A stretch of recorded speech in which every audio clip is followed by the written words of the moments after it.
चाहिए। अगर आप अपने पास ही रखते हैं डॉक्यूमेंट्स तो उसका कोई इंपॉर्टेंस नहीं है। आप जो भी डॉक्यूमेंटेशन कर रहे हैं उसको आप एक रिसर्च आर्टिकल पब्लिश करिए रिसर्च मैगजीन्स में, उसके साथ ही आप इसको सीसीआरएच को भेजिए, जो सीसी केंद्रीय होम्योपैथिक अनुसंधान परिषद है, central council for research in homeopathy, तो वहां पे रिकॉग्नाइज होगा। और उसी के साथ में ही आप आयुष मंत्रालय को भेजिए, आयुष भवन है INA के सामने न्यू दिल्ली में। उससे क्या होगा कि आप लोग बेहतर उसका रिस्पांस समझ सकेंगे। अगर आप रिकॉर्ड इकट्ठा किए और आपके बॉक्स में या आपके ड्रॉज में रख दिए तो वो किसी को पता नहीं चलेगा। मैं तो ऐसा नहीं बोल रहा हूँ कि मैंने हजारों केसेस देखा, मैं तो अगर एक दो केस भी देख रहा हूं तो वो भी प्रेजेंट कर रहा हूं। अगर एक दो केस भी आपको देखने को मिल रहा है म्यूकरमाइकोसिस का तो वो भी बहुत बड़ी बात होती है, क्योंकि ऐसे जो सीरियस पेशेंट होते हैं वो केवल अस्पताल में जाते हैं, आईसीयू में जाते हैं। आईसीयू के मरीज जो आईसीयू की बीमारी होती है वो होम्योपैथी ट्रीटमेंट लेने हमारे क्लिनिक्स में नहीं आते हैं, उसके लिए काफी टाइम लग जाता है। तो मैं तो हर एक मरीज की बात कर रहा हूं, मैं हर केस की को उतना ही इंपॉर्टेंस देता हूं। मैं ऐसा जरूरी नहीं कि मेरे पास 1500, 1000 या 2000 केस हो जाए तभी मैं उस पर बात करूं। हम लोग हर पेशेंट पे सीख सकते हैं, हर मरीज पर बात कर सकते हैं। तो इसलिए जरूरी है कि आपने जो भी जमा किया है आपके रिकॉर्ड उसको फोटोकॉपी करके, हो सके तो कलर्ड फोटोकॉपी करिए, उसके साथ मरीज का जो भी इन्वेस्टिगेशन रिपोर्ट है वो आप सीसीआरएच को भेजिए और आयुष मंत्रालय को भेजिए और साथ ही रिसर्च मैगजीन में पब्लिश कराइए। पिछले साल भी सर हमने राजस्थान में एक गवर्नमेंट से लीगल परमिशन लेकर होम्योपैथी मेडिसिन का ट्रायल किया था, जो जयपुर का सबसे बड़ा कोविड का हॉस्पिटल है उसमें। उसके डॉक्यूमेंट भी भेजे हुए हैं सर हमने, वहाँ पे स्टेट से उसको अप्रूव करा के सेंट्रल में भेजा हुआ है सर। बहुत अच्छी बात है, बहुत अच्छी बात। Hello, sorry for interrupting sir, मुझे एक बात कहनी थी कि आप में से किन्हीं भी पार्टिसिपेंट को अगर कुछ भी कहना है तो प्लीज आप चैट बॉक्स में कहें। स्पीकर की लिंक इंटरप्ट होती है तो उसके कारण उनको रीस्टेब्लिश करने में प्रॉब्लम आती है, तो प्लीज कोऑपरेट कीजिए। Good suggestion, very good doctor Chitrangada. मेरा कहना वही है कि अगर आप लोग इस तरीके से बोलते रहेंगे तो जो इनका प्रयास है वो थोड़ा सा डिस्टर्ब होता है। हम सबकी बात सुनेंगे, मैं कहीं नहीं जाने वाला हूँ। आज पूरा समय मैंने इस सेमिनार के लिए ही रखा है, तो आप लोग हमारा सेशन खत्म हो जाए, जो सेशन है उसके बाद आप अपनी बात रखिए, ज्यादा अच्छा रहेगा। अब मैं बात करना चाह रहा हूँ कार्डियक अरेस्ट की। अभी आप लोग देख रहे होंगे कि कोविड से पेशेंट ठीक हो जाता है, पेशेंट ठीक होने के कुछ दिन बाद ऐसी खबर आती है कि उनकी डेथ हो गई। अब डेथ कैसे हो गई तो हमको जो सामने आता है उसमें आता है कि कार्डियक अरेस्ट। कार्डियक अरेस्ट क्या है? Is a sudden loss of blood flow resulting from the failure of the heart to the pump effectively. जो हमारा ब्लड सप्लाई है वो रुक जाता है, कार्डियक अरेस्ट हो जाता है। अब ये कैसे हो रहा है? पोस्ट कोविड कॉम्प्लिकेशन है या पोस्ट मेडिकेशन कॉम्प्लिकेशन है, ये अभी समझ पाना इतना आसान नहीं है। कई लोगों को ब्लड थिनर के नाम पे कुछ दवाइयां दी जा रही हैं, कई लोगों को स्टेरॉइड दवाइयां दी जा रही हैं, कई लोगों को बहुत सारी मल्टी ड्रग थेरापी चल रही है जिसमें बहुत सारी एंटीवायरल ट्रीटमेंट चल रहा है, एंटी बैक्टीरियल ट्रीटमेंट चल रहा है। तो इनकी परेशानी के कारण भी ठीक होने के बाद मरीजों को कार्डियक अरेस्ट आ जा रहा है। तो अगर हमको कार्डियक अरेस्ट के पेशेंट को बचाना हो, कार्डियक अरेस्ट का कोई पेशेंट मेरे पास नहीं आया है, मैं मतलब ओवर हाइड नहीं करता हूं, मैं किसी भी चीज को एग्जैगरेट करके नहीं बताता हूं। मैं तो ये जो हमको समाचार पत्रों और टीवी में देखने को मिल रहा है या जो हमारे जान पहचान के लोगों में सुनने को मिल रहा है या जो डॉक्टर से डिस्कस हो रहा है उसकी बात कर रहा हूं कि कोविड से ठीक होने के बाद थोड़े दिन बाद वो कार्डियक अरेस्ट से एक्सपायर हो गए। तो आइए बात करते हैं कि हम कैसे ऐसे मरीजों को बचा सकते हैं। अगर किसी को भी लॉस ऑफ कॉन्शियसनेस हो रहा है, एबनॉर्मल या एब्सेंट ऑफ ब्रीदिंग हो रही है, चेस्ट पेन हो रहा है, शॉर्टनेस ऑफ ब्रीथ हो रहा है, या नाउसिया हो रहा है, या रेडिएटिंग पेन है from arms to and palpitation बढ़ गया है उसका, तो आपको तुरंत ध्यान देना चाहिए और इमीडिएट उनको जो भी कार्डियोलॉजिस्ट है या जो भी ट्रीटिंग फिजिशियन है उनको ये सारे सिम्टम्स बताना चाहिए। हमारे यहाँ कैसा है हमारे देश में कि जरा सा भी चेस्ट में परेशानी होती है तो उसको लोग एसिडिटी मान करके कुछ एंटा एसिड लेना लगता है। अगर आपको कोविड हुआ है और इस तरीके के सिम्टम्स आ रहे हैं तो आपको कार्डियोलॉजिस्ट से बात करना चाहिए या फिजिशियन से बात करना चाहिए, या फिर अगर कुछ नहीं है तो आपके पास होम्योपैथिक दवाई अगर कार्बोवेज है तो carbo veg can relieve you, carbo veg दिया जा सकता है इस स्टैंडर्ड पे। तो इस तरीके से हम किसी की जान बचा सकते हैं। हालांकि कार्डियक अरेस्ट से पहले कोई पेशेंट हमारे पास नहीं आया है। मैं बात करता हूं नेक्स्ट कॉम्प्लिकेशन जॉन्डिस की। ऐसे कई सारे पेशेंट हैं मेरे जो अस्पताल में एडमिट हैं, 20 दिन 15 दिन अस्पताल में एडमिट होने के बाद वहां कोविड का ट्रीटमेंट चलते चलते उनको अस्पताल में ही हॉस्पिटल इंड्यूस्ड जॉन्डिस हो गया। Jaundice is a condition in which the skin sclera and mucous membrane टॉन्सिलो, ये तो सबको मालूम है।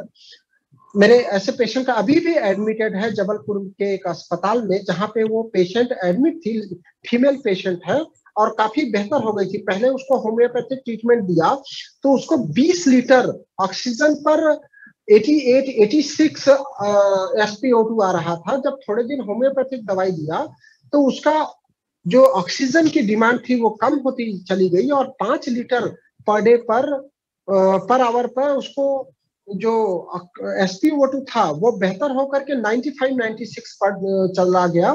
लेकिन मीनवाइल क्या हुआ, उस पेशेंट को जॉन्डिस डेवलप हो गया, उसका सीरम बिलिरुबिन बढ़ गया और सीरम बिलिरुबिन बढ़ने के कारण अगेन उसको वीकनेस आ गया और अगेन उसका SpO2 फॉल हो गया।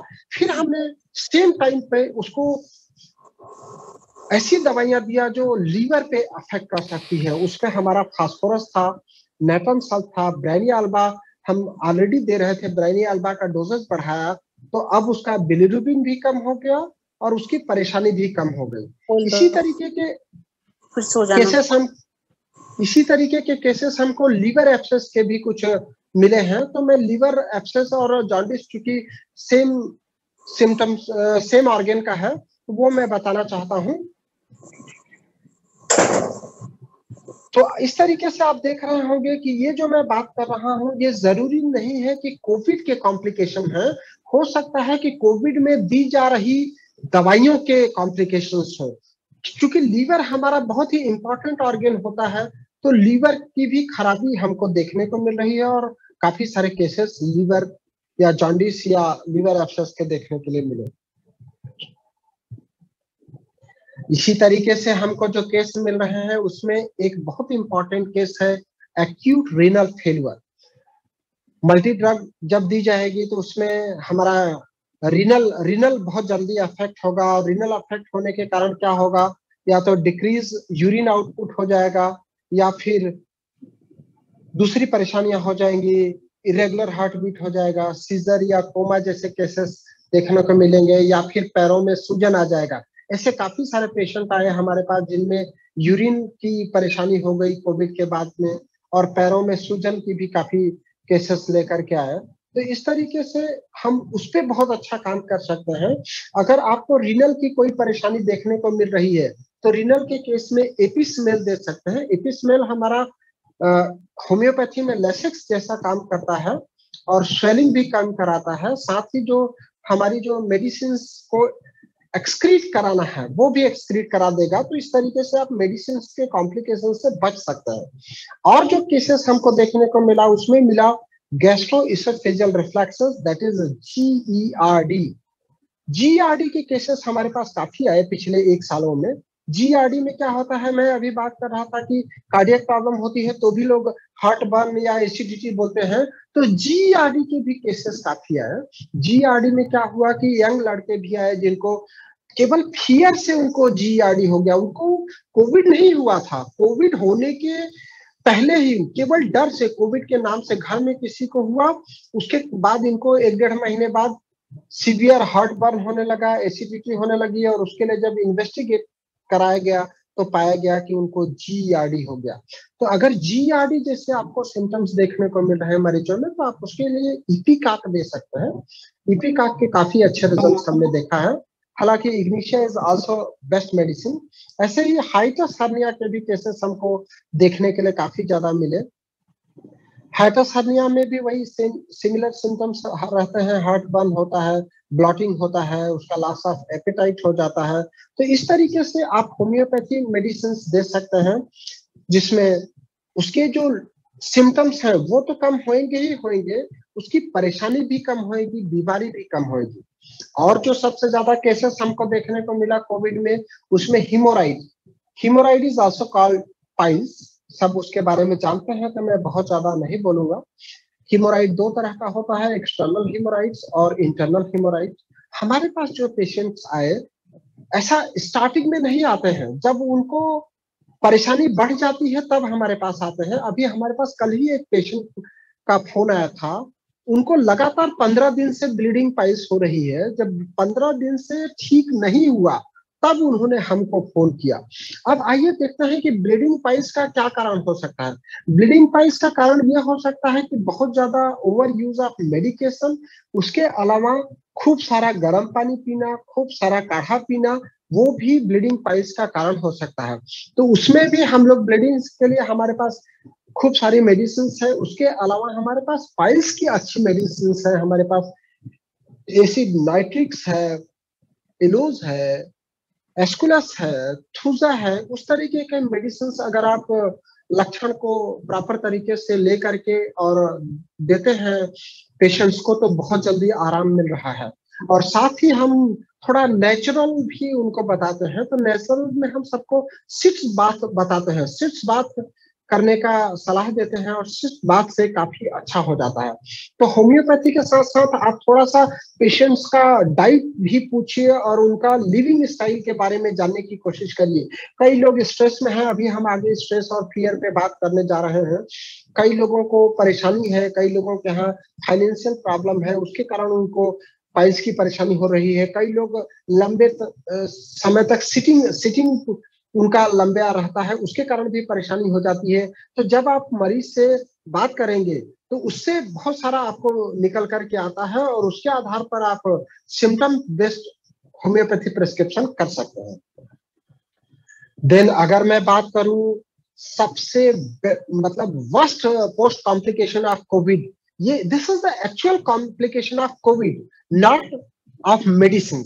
That is the interstitial lung disease, that is ILD। Lung disease में क्या होगा, उसका जो लंग स्पेस है वो कम हो जाएगा, और उसके कारण उसको ब्रीदिंग की प्रॉब्लम लॉन्ग लास्टिंग हो सकती है। मतलब कोविड में तो क्या होगा, थोड़े समय के लिए उसको ब्रीदिंग प्रॉब्लम होती है, लेकिन ILD के पेशेंट को अगर उसको लंग में इरिवर्सिबल चेंजेस आ गए और ILD हो गया, तो ILD में क्या होगा, उसको लंबे समय तक ऑक्सीजन लेना पड़ेगा। कई पेशेंट्स हमारे पास आते हैं जो ऑक्सीजन सिलेंडर के साथ आते हैं, उनको क्या परेशानी होती है, shortness of breath at rest या एग्रावेटेड बाय एक्सर्शन। जब एक्सर्शन कोई करता है तो शॉर्टनेस ऑफ ब्रीथ होना बहुत ही कॉमन सी बात है, लेकिन shortness of breath at rest is very important symptoms, तो उसको हमको देखना चाहिए। उसके अलावा ड्राई कफ, उसके अलावा fatigue, weakness, discomfort in chest and haemorrhage in lung. आप देखिए हमारा जो शरीर का ताकत है that is oxygen. Oxygen is carried by haemoglobin. तो अगर एनीमिया होगा तो भी इस तरीके की परेशानी होगी, और अगर शॉर्टनेस ऑफ ब्रीथ होगा तो भी बहुत सारी परेशानी होगी। कई लोग मैसेज कर रहे हैं कि एस्पिडोस्पर्मा बहुत अच्छी दवाई है SpO2 बढ़ाने का। पूरी मटेरिया मेडिका में केवल एस्पिडोस्पर्मा ही दवाई नहीं है, बहुत सारी दवाइयां हैं। आप अगर लंग्स के CT और लंग्स के MRI को देखेंगे तो बहुत सारा उसमें आपको चेंजेस मिलेगा, और उस चेंजेस को भी अगर आप सिम्टम्स में रखेंगे तो आपको ज्यादा बेहतर ट्रीटमेंट और मेडिसिन प्लान करने का मौका मिलेगा। मैं ऐसा बिल्कुल अंधे तरीके से किसी भी दवाई को सुन करके प्रेस्क्राइब नहीं करता हूँ, उसको प्रॉपर स्टडी करता हूँ, और मरीज को उसके कंडीशन के आधार पर हम लोग क्या करते हैं कि बीमारी में उसने ऐसा दिया, उसको आराम हो गया तो हम भी वही दे दें, ऐसा नहीं है। बीमारी की जो नॉमेनक्लेचर है, मतलब name of the disease, then stage of the disease, आप स्टेज ऑफ डिसीज को समझिए, उसके आधार पर डोजेज का निर्धारण करेंगे तो आपको जल्दी उसका इफेक्ट मिलेगा। पहले के लोग क्या करते थे कि वो किताब पढ़ करके होम्योपैथिक दवाई दे देते थे, उनको इतना सारा anatomy, physiology, pathology, surgery, obs gynae, practice of medicine, preventive medicine पढ़ाई नहीं जाती थी, तो वो बीमारी के स्टेज को नहीं समझ पाते थे। उस समय इतना इन्वेस्टिगेशन भी अच्छा नहीं था। आज हमारे पास ग्रेजुएट कोर्स है BHMS, उसके बाद पोस्ट ग्रेजुएट कोर्स है MD, जिसमें हमें वही सारे सब्जेक्ट पढ़ाए जाते हैं जो MBBS या दूसरे मेडिसिन ग्रुप को पढ़ाए जाते हैं, चाहे वो BDS हो चाहे BAMS हो। तो अगर हम प्रॉपर तरीके से स्टडी करते हैं तो हम बीमारी की स्टेज को भी समझ सकते हैं। जो डिसीज होता है उसका आउटवर्डली रिफ्लेक्टेड पिक्चर जो है वो सिम्टम्स होता है। तो सिम्टम्स के आधार पे आप डायग्नोसिस बना सकते हैं, प्रोविजनल डायग्नोसिस बना सकते हैं। प्रोविजनल डायग्नोसिस को कंफर्म करने के लिए आप इन्वेस्टिगेशन करा सकते हैं, और इन्वेस्टिगेशन के आधार पर आप कंफर्मेशन ऑफ डायग्नोसिस बना सकते हैं।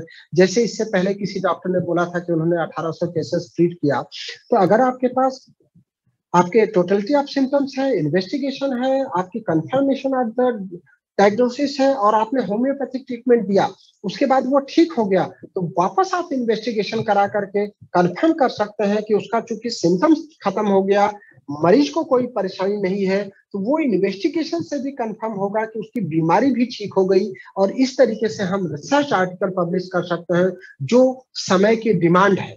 इस समय हमको होम्योपैथी को बहुत साइंटिफिकली तरीके से लोगों के बीच में लेकर के जाना चाहिए। एक और कॉम्प्लिकेशंस जो कोविड का होने वाला है, that is the pulmonary fibrosis. Pulmonary fibrosis is a lung disease that occurs when lung tissue becomes damaged or scarred. आप देखिए, आपका जो भी ये कोविड आ रहा है वो सबसे ज्यादा किसको नुकसान पहुंचा रहा है? लंग को। तो लंग में चाहे ILD हो चाहे फाइब्रोसिस ऑफ लंग हो रहा हो, उसमें आपकी परेशानियां लगभग सेम देखने को मिलती है, केवल डिफरेंशिएट होगा सीटी चेस्ट से। तो सीटी चेस्ट कराने में बिल्कुल मत हिचकिए, सीटी चेस्ट कराइए, उससे आपको डायग्नोसिस बनाने में आसानी रहेगी। और जो सिम्टम्स रहेंगे, चूंकि सिम्टम्स मोर और लेस सेम रहेंगे, तो सिम्टम्स के आधार पर जो दवाई देंगे उसमें आपकी कार्बोबेज, ब्राइनिया, लैकेसिस, इपिकाक, इस तरीके की मेडिसिन आती है। जो लोग मदर टिंचर देना चाहें वो चाहे ब्लाटा दे, चाहे एस्पिडोस्पर्मा दे, या और भी जस्टिका दे, हम किसी को भी रोक नहीं सकते हैं। लेकिन मेरा रिक्वेस्ट सिर्फ इतना है कि जब हम पोटेंटाइज मेडिसिन देते हैं तो उसको ठीक होता है, मतलब बीमारी ठीक होती है। और जब हम मदर टिंचर्स देते हैं तो उसको तुरंत आराम होता है। तो हमको तुरंत आराम के लिए भी सोचना चाहिए और बीमारी को ठीक करने के लिए भी प्रयास करना चाहिए।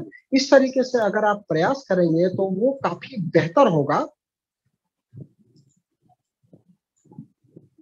और इस तरीके से अगर आप केसेस अपने प्रेजेंट करते हैं, जैसा मैं बता रहा हूं, तो आप अपने आयुष विभाग को दे सकते हैं, आप स्टेट के आयुष विभाग को दे सकते हैं, सेंट्रल के आयुष विभाग मिनिस्ट्री को दे सकते हैं, और जहाँ पे रिसर्च अनुसंधान है, हमारा केंद्रीय होम्योपैथिक रिसर्च अनुसंधान, वहां पर भेज सकते हैं। क्या? और इस तरीके के केसेस की अगर मैं बात करूं तो एक केस और आ रहा है हमारे पास सुनने में कि पोस्ट कोविड पैरालाइटिक अटैक काफी ज्यादा आ रहा है। पैरालिसिस की परेशानी काफी ज्यादा देखने को सुनने को मिल रही है। तो पोस्ट कोविड पैरालिसिस का भी ध्यान दिया जाना चाहिए। हमारे होम्योपैथिक में पैरालिसिस के लिए काफी अच्छी दवाइयां हैं, चाहे मैं जेल्सिमेम की बात करूं, चाहे कॉस्टिकम की बात करूं, चाहे अन्य आपको जो भी सिम्टम बेस्ड देने को मिल सकता हो। क्योंकि पैरालिसिस का पेशेंट बहुत ज्यादा दिन तक बेड रिडन रहता है तो उसको परेशानी और बढ़ जाती है। तो हम परेशानी को कम करने के लिए इमीडिएट होम्योपैथी चालू कर सकते हैं। जरूरी नहीं है कि आप जो भी उसका एलोपैथी ट्रीटमेंट चल रहा है उसको तुरंत बंद करा दें, उसको आप धीरे धीरे टेपरिंग डोज में जा सकते हैं। नेक्स्ट हमारे पास केस आया, that is ITP, idiopathic thrombocytopenic purpura या immune thrombocytopenia. Post Covid platelet की कमी, पेशेंट्स चूंकि बहुत ज्यादा इम्यूनोसप्रेशन दवाइयां ले रहा है, तो इम्यूनोसप्रेशन इतनी दवाइयां लेने के बाद क्या क्या कॉम्प्लिकेशंस हो जाएगा वो अभी नहीं पता चलेगा, वो थोड़े दिन बाद पता चलेगा। उसको कैसे पता पेशेंट को ये पता नहीं चला। पेशेंट अपने कमजोरी को लेकर के डॉक्टर के पास दिखाने गया तो एक्सीडेंटली जब CBC कराई गई तब उसको पता चला कि उसका प्लेटलेट काफी कम हो गया, 60,000 40,000 आ गया, जो कि कोविड के पहले 1.5 लाख के ऊपर था। और अगर वो परेशानी बढ़ती है तो उसको पेटेची हो सकती है, रेडिश या पर्पल स्पॉट आ सकते हैं, ब्लीडिंग हो सकता है, ब्लीडिंग गम या ब्लीडिंग नोज या ब्लड इन यूरिन या स्टूल आ सकता है, या अगर फीमेल है तो हैवी मेंस्ट्रुअल फ्लो हो सकता है। लेकिन पेशेंट्स में जो मेजर सिम्टम्स था, जो पेशेंट मेरे पास आया है उसकी मैं बात कर रहा हूँ कि उसको वीकनेस बहुत ज्यादा थी। हालांकि पोस्ट कोविड वीकनेस बहुत कॉमन सिम्टम्स है और कई सारे डॉक्टर्स बताते हैं कि ये तो वीकनेस लगातार 2 महीने 3 महीने रहता है, 1.5 महीने रहता है। लेकिन वो जब मरीज डॉक्टर के पास गया तो ट्रीटिंग डॉक्टर ने जब वापस उसका सीबीसी करा करके देखा तो प्लेटलेट कम था, तो उसको उसने आईजीपी बताया और आईजीपी के लिए कई बार उन्होंने वहां पे अस्पताल में एडमिट होकर के ट्रीटमेंट लिया, इंजेक्शन लगाया। जब नहीं आराम हुआ तब हमारे पास होम्योपैथिक ट्रीटमेंट के लिए आए और होम्योपैथिक दवा देने के बाद उसको काफी आराम है। होम्योपैथी दवाई में आप फास्फोरस, पेरामेट या फिर यूपेटोरियम परफोरेटम, आर्सेनिक, चाइना दे सकते हैं। जो भी आपको लक्षणों के आधार पर लगे आप यू कैन प्रेस्क्राइब। नेक्स्ट जो सबसे बड़ी परेशानी आ रही है एंग्जाइटी। एंग्जाइटी की परेशानी बहुत ज्यादा बढ़ी हुई है। जिसको कोविड हो गया है उसको भी बहुत ज्यादा है, जिसको कोविड नहीं हुआ है उसको भी बहुत ज्यादा है। तो एंग्जाइटी या स्ट्रेस या फियर को कम कराना आपकी चिकित्सक की बहुत बड़ी जिम्मेदारी है। चाहे उसका इंक्रीज्ड हार्ट रेट हो या रैपिड ब्रीदिंग हो या रेस्टलेसनेस हो या ट्रबल कॉन्सेंट्रेटिंग हो या डिफिकल्टी इन फॉलिंग स्लीप हो। स्लीपलेसनेस के बहुत सारे केसेस हमारे पास आए और यंग एज के काफी सारे केसेस आए जिसमें एंजाइटी बहुत ज्यादा था। उनको हमने शवासन का सलाह दिया। शवासन से काफी अच्छा उनको आराम मिला। और नेचुरोपैथी पंचकर्म का एक तरीका है जिसमें सिरोधारा होता है, सिरोधारा से भी काफी आराम मिला। हालांकि हमारे पास होम्योपैथी में माइंड के लिए बहुत अच्छी दवाइयां हैं, तो you can choose from either aconite, ignatia, staphysagria, arnica, arsenic album या कैमोमिला। जिस तरीके से आपको लगे उस तरीके से आप पेशेंट के सिम्टम्स पे ट्रीटमेंट दे सकते हैं। उसके अलावा पैसिफ्लोरा द मेडिसिन, आप वो भी यूज कर सकते हैं। तो इस तरीके से हम मरीज को इसमें काफी आराम पहुंचा सकते हैं। इसी तरीके का सिमिलर डिप्रेशन है। Depression is classified as a mood disorders. Mood disorders काफी सारा देखने को मिल रहा है। मैं आपको एक बहुत स्पेशल केस बताता हूं जो मेरी वाइफ ने बताया। मेरी वाइफ ने बताया कि वो सामने की एक लेडी है, मेरे घर के ठीक सामने एक महिला है, उनसे वो बात कर रही थी। दोनों अपने अपने घर के बाउंड्री पे खड़े होकर बात कर रही थी और जो सामने वाली महिला है वो अचानक से रोने लगी बात करते करते। उन्होंने बताया कि ये कब तक ऐसा चलेगा, कब तक लॉकडाउन रहेगा, हम कब तक घरों में ऐसे ही बैठे रहेंगे, कब हम बाहर निकलेंगे।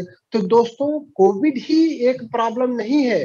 कोविड के साथ जो ये लॉकडाउन है या घरों में जो कैद है उनमें भी डिप्रेशन आ रहा है। तो उस डिप्रेशन को आप कैसे कम करेंगे, that is a big challenge beyond us, beyond the physician. या मैं होम्योपैथिक डॉक्टर्स की बात करूं तो हमारे सामने भी एक बड़ा चैलेंज है। हालांकि हमने एक साइकेट्रिस्ट को भी अपने साथ रखा हुआ है और हम लोग साइकेट्रिस्ट के साथ मिल करके लोगों में डिप्रेशन या एंजाइटी को कम करने का प्रयास कर रहे हैं। तो हमारा ध्यान केवल इतना ही म्यूकरमाइकोसिस तक ही सीमित नहीं रहना चाहिए। नेक्स्ट जो परेशानियां आने वाली हैं, अगला कुछ साल अगर मैं बात करूं तो अगला कुछ साल पोस्ट कोविड कॉम्प्लिकेशन के नाम से ही जाना जाएगा या कॉम्प्लिकेशंस के ही केसेस आते रहेंगे। अगले कुछ साल कोविड ही चलता रहेगा, या तो कोविड के रूप में या तो कॉम्प्लिकेशन के रूप में। तो आपको उन सब चीजों का भी ध्यान रखना चाहिए। इसलिए मैंने इतना डिटेल्ड ये स्लाइड बनाया है। इसी तरीके से यूरिन कॉम्प्लिकेशन के हमारे पास केसेस आ रहे हैं, चाहे रिटेंशन ऑफ यूरिन। इससे पहले मैंने आपको एक्यूट रीनल फेल्योर की बात किया था। This is not acute renal failure. यहाँ पर थोड़े समय के लिए यूरिन की परेशानी हो रही है। किसी को या तो रिटेंशन ऑफ यूरिन हो रहा है या बर्निंग ऑफ यूरिन हो रहा है या पेनफुल यूरिनेशन हो जा रहा है या फिर थोड़े समय के लिए यूरिन नहीं आ पा रही है, ऐसा हो रहा है। तो उस तरीके से हमारे पास होम्योपैथी में काफी अच्छी दवाइयां हैं। अगर इंक्रीज फ्रिक्वेंसी ऑफ यूरिन की बात करूं तो उसके लिए argentum nitricum is the best medicine. अगर उसको जेल्सीमियम आपको लगता है तो यू कैन गिव जेल्सीमियम। इस तरीके से आप सिम्टम बेस्ड प्रेस्क्रिप्शन कर सकते हैं। अगर बर्निंग यूरिन की बात करूं तो there is a cantharis, capsicum, apis, we are having lots of medicine. I always talk about a handful of medicine so that कि हमारे डॉक्टर्स को उससे ज्यादा बेनिफिट मिल सके। और जो अदर कॉम्प्लिकेशंस है आप सबको मालूम है, चाहे वो हेडेक हो, कफ हो, टायर्डनेस हो, फटीग हो, लॉस ऑफ टेस्ट हो, लॉस ऑफ स्मेल हो एंड फियर। मुझे लगता है मुझे इम्यूनिटी मेरा टॉपिक नहीं है तो इम्यूनिटी पे बात नहीं करना चाहिए, लेकिन चूंकि म्यूकरमाइकोसिस इम्यूनिटी के कारण ज्यादा हो रहा है तो मैं थोड़ा सा बात करूंगा कि इम्यूनिटी बढ़ाने के लिए हमको डाइट का विशेष ध्यान रखना चाहिए और हमारे पास इम्यूनिटी बढ़ाने की कुछ मेडिसिन हैं, मैं उस पर बात कर रहा हूँ। डाइट के साथ साथ आपको ड्राई फ्रूट्स का विशेष ध्यान रखना चाहिए। Those who are non vegetarian उनके लिए डाइट बहुत जरूरी है। आप विटामिन B12 और विटामिन D3 का ध्यान रखिए, साथ में vitamin C and other vitamin का भी ध्यान रखें और प्रॉपर या तो डाइट लें या फिर योगा, प्राणायाम और रनिंग करें सो दैट कि आपकी इम्यूनिटी बनी रहे। हमारे पास अगर दवाइयों की बात करूं तो arsenic album, eupatorium perfoliatum, gelsemium, echinacea, sulphur, tuberculinum और फ्लेंजिनम, ये हमारी दवाइयां हैं जो हमारी इम्यूनिटी को बेहतर कराती हैं। तो मैं हमारे होम्योपैथिक चिकित्सकों से रिक्वेस्ट करूंगा कि आप इम्यूनिटी बढ़ाने के लिए भी पेशेंट्स को एडवाइस करें। Prevention is better than cure, तो हमें होम्योपैथिक दवाइयां बतौर प्रिवेंटिव या इम्यूनिटी बूस्टर हमेशा यूज करते रहना चाहिए और लोगों को ये समझाते भी रहना चाहिए।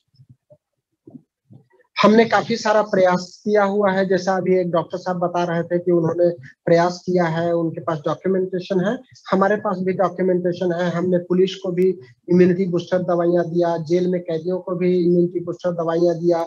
जो जो पेशेंट आते थे उन पेशेंट के घर में जितने सदस्य थे उनको लिए भी हमने फ्री में दवाइयां दिया, सो दैट कि एक मरीज अगर आपके घर में बीमार है तो बाकी के सदस्य उस बीमारी से बच सके, उसके लिए हमने काफी प्रयास किया, जो हमको बहुत सकारात्मक ऊर्जा प्रदान किया। उससे मरीजों ने बहुत तारीफ किया हमारी और हमको भी बहुत अच्छा लगा। अगर परिवार में कोई एक व्यक्ति बीमार हो गया है, बाकी के व्यक्तियों को आपने बीमार होने से बचा दिया, तो ये बहुत बड़ा काम अभी कोविड के टाइम रहा जो हम लगातार करते चले आ रहे हैं। उसके लिए हमको जेल के सुपरिंटेंडेंट ने सम्मान पत्र भी दिया कि जेल के कैदियों के लिए हमने इतना कार्य किया।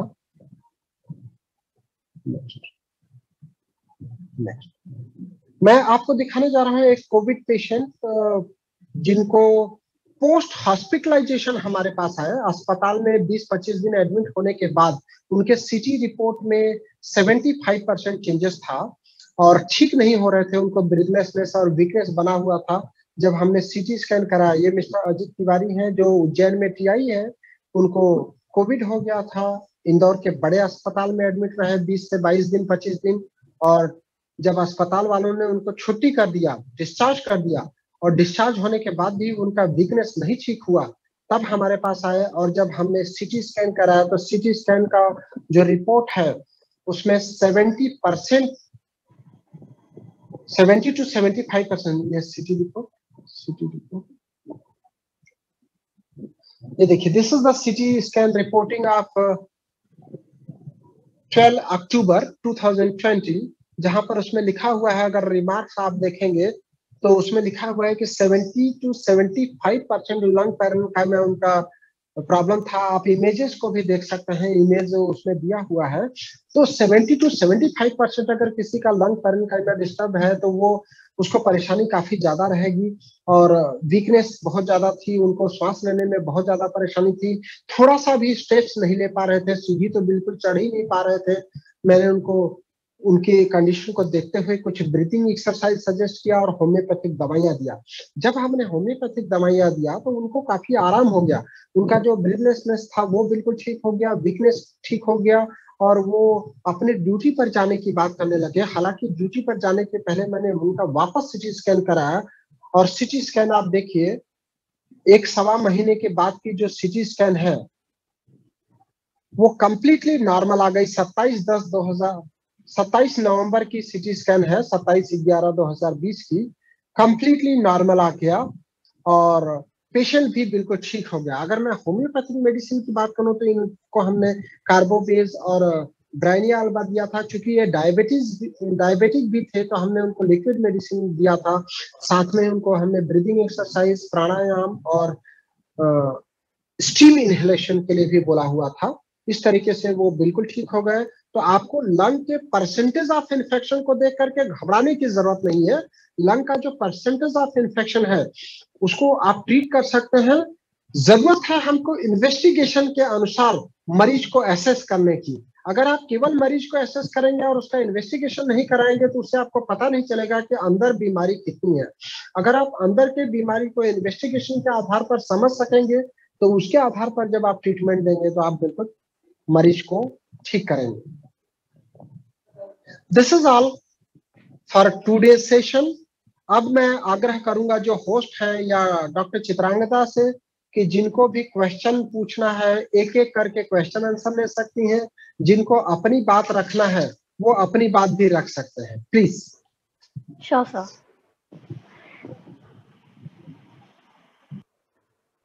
सर एक क्वेश्चन है संतोष कुमार का, post Covid patient feel tired and great frustration, what medicine preferred?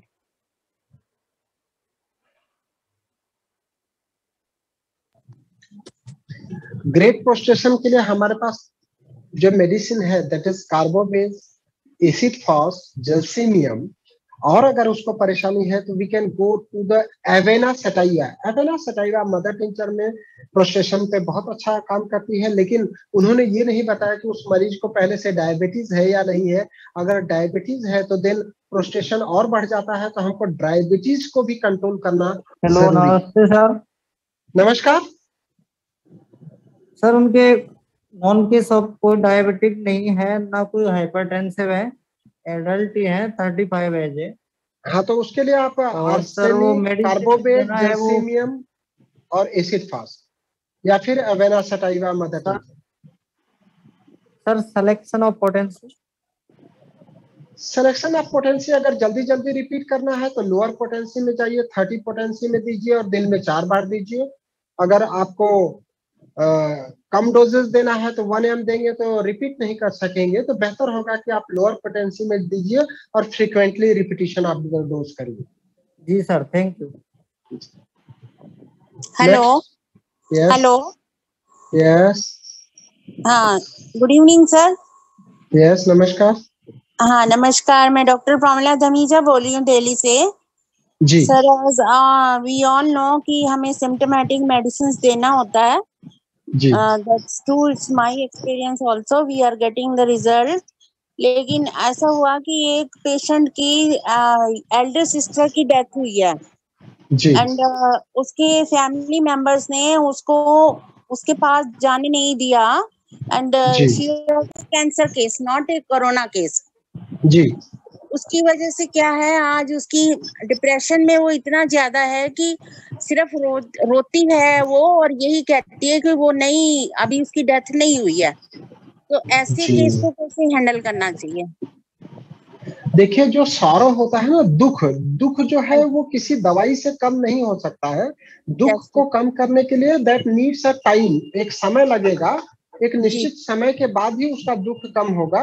But we are having a good number of medicine. आप उसको आर्निका या फिर स्टेफिसिग्रिया या फिर पल्सेचिला दे सकती हैं। मुझे लगता है कि उसमें उसको काफी रिलीफ मिलेगा। और मुझे लगता है कि साथ में हमको किसी साइकेट्रिस्ट की भी मदद लेना चाहिए। तुरंत जो इमीडिएट एक्यूट केसेस होते हैं उसमें हमको साइकेट्रिस्ट की मदद काफी लाभदायक रहती है। कई बार लोगों को ये लगता है कि साइकेट्री का ट्रीटमेंट लेने में लंबे समय तक इलाज लेना पड़ता है या जीवन भर दवाई खाना पड़ता है। ऐसा जरूरी नहीं है, लंबे समय तक इलाज नहीं लेना पड़ता है। अगर एक्यूट प्रॉब्लम है तो तुरंत आप साइकेट्रिस्ट का सहयोग लेकर के और जो परेशानी है उसे ओवरकम कर सकते हैं। जी, I have given her ignatia, लेकिन कोई रिस्पांस नहीं आ रहा था, तो मैंने कहा आपकी राय ली जाए इस बारे में। Thank you so much. Arnica देकर के आप देख सकते हैं, आर्निका, स्टेफिसिग्रिया, और बेहतर होगा कि साइकेट्रिस्ट की एक सलाह ले ली जाए। सो दैट कि उसको हाँ एक्यूट प्रॉब्लम को क्रॉनिक में होने से बचाना है। जी जी जी, यही मैं चाह रही थी। Thank you ji, thank you sir, nice session, thank you. Hello hello hello. हाँ आवाज आ रही है आपकी, आ रही है आवाज। यस सर मैं डॉक्टर माहिर प्रसाद बोल रहा हूँ सर। मुझे कोरोना हुआ था, तो उसके बाद में कोरोना के साइड इफेक्ट बॉडी पे बहुत आने लग गए। क्या आ रहा है बेटा? वही तो मैं बात कर रहा था कि लोग केवल म्यूकर माइकोसिस की बात कर रहे हैं। अगर आपको हुआ है तो आप सबसे बेहतर बता सकते हो। Yes please. सर तो क्या है कि मुझे बॉडी पे क्या हुआ कि एक तो चलने में प्रॉब्लम हो गई, बोलने में प्रॉब्लम हो गई, सांस में दिक्कत हो गई और पाँवों में गांठें बनने लगी सर। और उसकी वजह से क्या है कि दोनों पाँव सूने हो गए और ये जो फिंगर टिप होती है ना सर, ये वाली, जी जी जी जी जी ये जी प्रोक्सिमल, यस यस। तो इनमें क्या सूनापन हो गया दोनों पाँव में और लिखने में प्रॉब्लम होने लग गई सर। तो बेटा आप राइटिंग जो बिगड़ गई शून्यपन, अभी। या उसके लिए आप जेल्सिनियम और रूटा ले सकते हैं या फिर हाइपेरिकम ले सकते हैं। पर मेरा सलाह ये है कि आप विटामिन D3 और विटामिन B12 का एक बार इन्वेस्टिगेशन करा लें। विटामिन अगर लैकिंग है तो आपको डायरेक्ट विटामिन का सप्लीमेंट लेना चाहिए, और साथ में आप रूटा, हाइपेरिकम या फिर जेल्सिनियम लेते रहिए कंटिन्यूअस, उससे आप ठीक हो जाएंगे। उसके साथ ही आपको 5 फास्ट लेना चाहिए। हमारे पास 5 फास्ट बहुत अच्छा अवेलेबल है, तो आप 5 फास्ट लीजिए। 5 फास्ट, जेल्सिनियम, रूटा और हाइपेरिकम, और go through for the investigation of vitamin D3 and vitamin B12। Dwivedi sir, एक डॉक्टर है हमारी चैट में जिनका नाम है डिम्पल यादव। उन्होंने क्वेश्चन भेजा है कि my sister is not able to take taste and smell of anything, she don't have COVID, so what to do about it, please guide. Doctor Dimple Yadav का क्वेश्चन है सर ये। डिम्पल जी, मैं आपको बताना चाहता हूँ कि हमारे पास लॉस ऑफ टेस्ट और लॉस ऑफ स्मेल के लिए बहुत अच्छी दवाइयां हैं। आप हमारे YouTube चैनल पर अगर जाएंगी, डॉक्टर AK द्विवेदी लिखेंगे YouTube पर, तो हमने एक वीडियो बनाया हुआ है लॉस ऑफ टेस्ट और लॉस ऑफ स्मेल के लिए। तो उसमें पूरा कंप्लीट हमने जानकारी दिया हुआ है लॉस ऑफ टेस्ट और लॉस ऑफ स्मेल के लिए। हालांकि यहाँ पे मैं थोड़ी दवाई बता रहा हूँ, आप उसको दे करके भी उसको देख सकती हैं। We are having a pulsatilla, ammonium carb, kali carb, allium cepa, जो हमारे लॉस ऑफ स्मेल और लॉस ऑफ टेस्ट पे काफी अच्छा काम कर रही है। तो इसको देख सकती है। अगर आप GIT सिस्टम की परेशानी, अगर मान लो उसको स्मेल आ जाता है और टेस्ट नहीं आता है, तो you can give nux vomica या इपिका या फास्फोरस। दो अलग अलग सिस्टम इसमें इन्वॉल्व हो रहे हैं। एक हमारा ENT सिस्टम इन्वॉल्व हो रहा है, दूसरा GIT सिस्टम इन्वॉल्व हो रहा है। और बहुत अच्छा आप देखने के लिए हमारे YouTube चैनल पर जाकर के loss of taste, loss of smell, doctor AK Dwivedi लिखेंगे तो हमारा कंप्लीट वीडियो आ जाएगा। उसमें हमने बहुत अच्छे से इसके बारे में बात किया हुआ है। क्योंकि आज हमारा इसका टॉपिक नहीं था, फिर भी you can give either allium सिपा, pulsatilla, ammonium carb, kali carb या फिर आर्सेनिक, नक्स वोमिका और phosphorus. Yes, next. Firstly, I would like to request everyone not to on your audio. आप लोगों को जो भी क्वेश्चन करना है आप प्लीज चैट बॉक्स में ड्रॉप करें, मैं या डॉक्टर वेनु उसको कैरी ओवर कर लेंगे। और सर नेक्स्ट क्वेश्चन ये है डॉक्टर एनी श्रीधर का, patient in post Covid stage in recovering has weakness, SpO2 is normal but ferritin, LDH and IL-6 is severely high, then what to do? Yes, अगर वो obeys है patient तो उसको Calcarea carb लेना चाहिए। Calcarea carb से काफी बेहतर हो सकता है। कैलकेरिया कार्ब में there is a weakness also, and ये जो उनके इन्वेस्टिगेशन रेट हैं वो भी कम हो जाएंगे। अगर इसके साथ उनको और कोई परेशानी नहीं है तो इन्वेस्टिगेशन को नॉर्मल होने में थोड़ा सा टाइम लगेगा। इन्वेस्टिगेशन को देख करके पैनिक नहीं होना चाहिए। Right sir.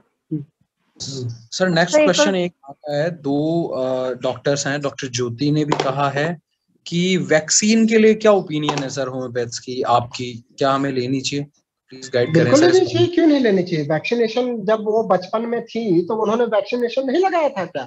लगवाना ही चाहिए। कोई भी बीमारी है अगर वैक्सीनेशन से प्रिवेंट होती है तो लगाने में क्या हर्ज है। हमने तो दोनों डोज लगवा लिया भाई। जब हम बच्चे थे तब हमने सारे वैक्सीनेशन कराए थे ना, तो वैक्सीनेशन का प्रश्न ही क्यों खड़ा होता है। बिल्कुल सही कह रहे हैं डॉक्टर ज्योति। आई होप आपको सर से आंसर मिल गया होगा। नेक्स्ट क्वेश्चन एक आया हुआ है सर कि what medicine can be given to patient who have frequent tonsillitis after COVID-19? Best medicine is Beraita-Carb. Beraita-Carb is best medicine for tonsillitis. और मुझे लगता है कि Beraita-Carb से उसकी इम्यूनिटी भी बेहतर होगी। तो Beraita-Carb, बेलाडुना या फास्फोरस, या फिर अगर उसको बहुत ज्यादा कॉम्प्लिकेशन है जिसमें क्विंजी जैसा हो रहा है तो मर्क सालार नहीं पर्सन। जो भी पार्टिसिपेंट्स हैं वो सर से क्वेश्चन करना चाहते हैं, क्विकली मैसेज बॉक्स में ड्रॉप करें and we will pursue your question to sir. Doctor Jyoti वापस कह रही हैं कि जो वुमेन कंसीव करने की ट्राई कर रही है, क्या वो वैक्सीन लगवा सकती है? लगवा सकती है, बिल्कुल। अभी नया आ गया है कि lactating women and pregnant women लगवा सकती हैं। तो those who are trying for conceiving they can also go for the vaccination. एक क्वेश्चन है सर दुष्यंत देवदास जी का कि what is white fungus? White fungus का अभी मेरे पास कोई केस नहीं आया है। फंगस का ही कोई टाइप हो सकता है। जब तक मेरे पास कोई केस नहीं आता है तब तक मैं उस पर बहुत ज्यादा बात नहीं कर सकता। अभी तक मेरे पास कोई केस ऐसा आया नहीं है, केवल मीडिया में, समाचार पत्रों में और टीवी में ही देखने को मिला है। That may be the type of fungus. Sir एक क्वेश्चन डॉक्टर A.K. अकोले का है, role of post Covid, pre Covid and during Covid in camphora, post Covid and after paralysis in medicine. मैंने तो कैम्फर यूज नहीं किया है। मैं तो as per the guideline of CCRH arsenic album ही यूज किया है। तो जो लोग कैम्फर यूज कर रहे हैं वो ज्यादा बेहतर बता सकेंगे। सर अभी ब्लैक फंगस के लिए भी प्रिवेंटिव CCRH ने अभी कल हमारी मीटिंग है, कल सुबह 11:30 बजे सेक्रेटरी आयुष के तरफ से हमको आया है कि कल सुबह 11:30 बजे मीटिंग है।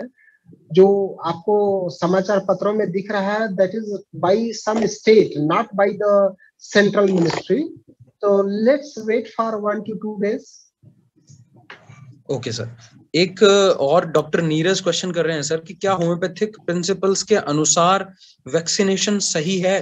क्वेश्चन। यस, बिल्कुल सही है। वैक्सीनेशन तो होम्योपैथी प्रिंसिपल पे ही बेस्ड है। हमने ऑर्गेनान ऑफ मेडिसिन देखा तो उसमें लिखा हुआ है कि वैक्सीनेशन जो है वो होम्योपैथी प्रिंसिपल पे बेस्ड है। हम कोई एक छोटी दवाई, कोई एक डोज देते हैं जो उसी तरीके की बीमारी बनाती है, जिससे इम्यूनिटी बनती है, जो हमारे को वो बीमारी होने नहीं देती है। That is based on the homeopathy principal.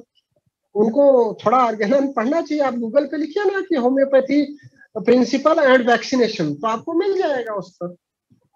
बेहतर होगा आप you write on the Google similarity या difference between homeopathy principle and vaccination, तो you will get a proper sentence. I have seen on the Google.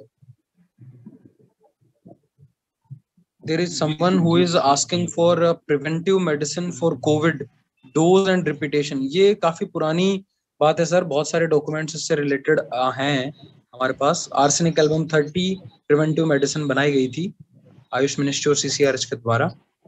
जी, उस meeting में मैं बैठा था जब 28 जनवरी को मीटिंग हो रही थी। तो उस मीटिंग में मैं खुद भी था। उस समय हमारे देश में एक भी केस नहीं था। हम लोगों ने जो चाइना में केसेस थे उसमें लैंसेट मैगजीन में जो आर्टिकल पब्लिश हुआ था उसके आधार पर रिपोर्टाइजेशन प्रॉपर किया गया था। उसमें बहुत सारे डॉक्टर्स बैठे हुए थे, पूरे इंडिया के सीनियर मोस्ट डॉक्टर्स बैठे हुए थे और बहुत अच्छा डिस्कशन हुआ था, आधे घंटे पौन घंटे का। उसके बाद आर्सेनिक एल्बम निकल करके आई थी, फर्स्ट ग्रेड मेडिसिन आफ्टर रिपोर्टाइजेशन। उसके बाद और भी दवाइयां उसमें थी, second grade, third grade, arsenic के बाद ब्राइनिया, फास्फोरस। काफी डिस्कशन होने के बाद आर्सेनिक एल्बम आया था और आर्सेनिक एल्बम का काफी अच्छा रिजल्ट रहा। लाखों लोगों को आर्सेनिक एल्बम दी गई है और खूब अच्छे रिजल्ट आए। आर्सेनिक में चूंकि फियर भी है तो मुझे लगता है कि arsenic is the best medication as a immunity booster या एज ए प्रिवेंशन। एक डॉक्टर कंचन कुमार क्वेश्चन कर रहे हैं, at the present time several cases in the mouth ulcer, what is the cause? वो तो infection, that is either infection या फिर use of over medication. अगर जब भी आप मेडिसिन लेते हैं तो दूसरी पैथी के मेडिसिन लेने से आपका GIT डिस्टर्ब हो जाता है। तो you can give nux vomica, you can give merc sol, you can give borax. We have a handful of remedy for mouth ulcers. तो कुछ उसमें घबराने का बात ही नहीं है, 2 दिन 3 दिन में ठीक हो जाता है।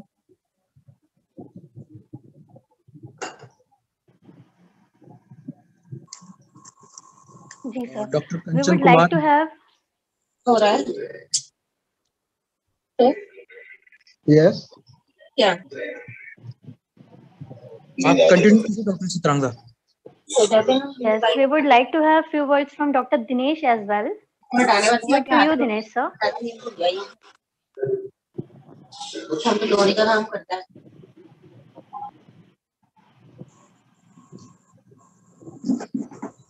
काफी लोगों के माइक्स अनम्यूट हो चुके हैं, प्लीज आप म्यूट कर लीजिए।